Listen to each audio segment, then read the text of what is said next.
We've asked his grandfather to share a little bit of his heart of what it was like for them to be able to walk through this program with Robert.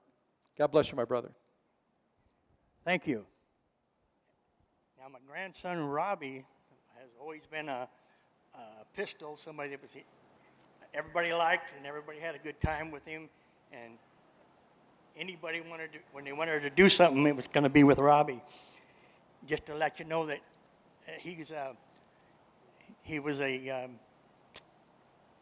when he was in grade school, they considered him, had 136 IQ, so he was brighter than the average student. And in the 8th grade, he was selected as the student body president of his school. So he'd done things. But in the meantime, by age 11, he was smoking dope. He lived next door to me with his sister and his mother. And he went on to, by 13, he was selling drugs, and he was a gang member. He carried a pistol, carried a gun, and by the time he was 17, he'd been doing this for several years. And my daughter, Keel, passed away with heart failure.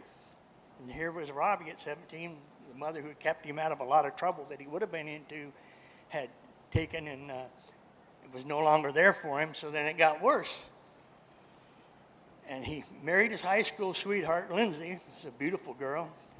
2 years after his mother died, Lindsay shot herself, and she died. And shortly after that, Robbie was arrested and went to prison because of drugs and opiates, mostly at the time.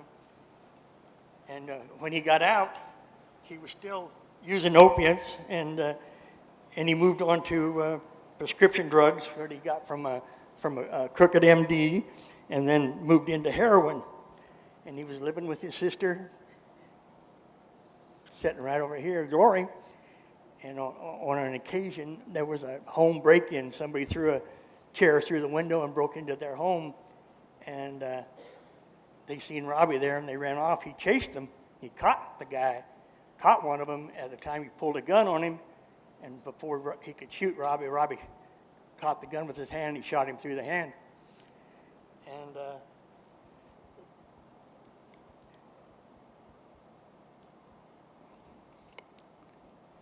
then he started stealing from me and my wife and his sister, and got carried away, so we turned him loose. We kicked him out in the street.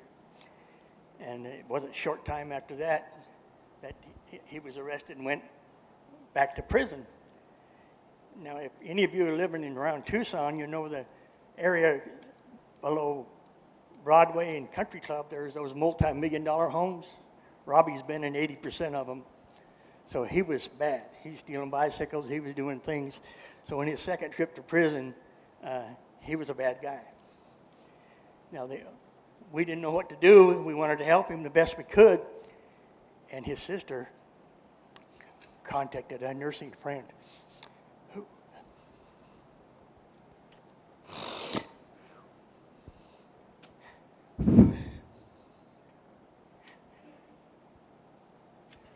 talked to somebody from Team Challenge, and they accepted him. They let him out 6 months early from prison to go to Team Challenge. He's made it.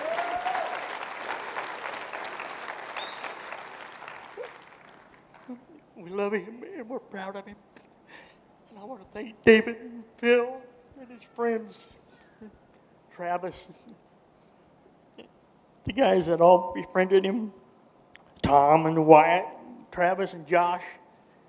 These people helped bring him through Teen Challenge. But thank you, David. Thank you, Phil. Because without you, he wouldn't be here today. Amen. Stay with me. Stay with me, Dad. Wow. Wow.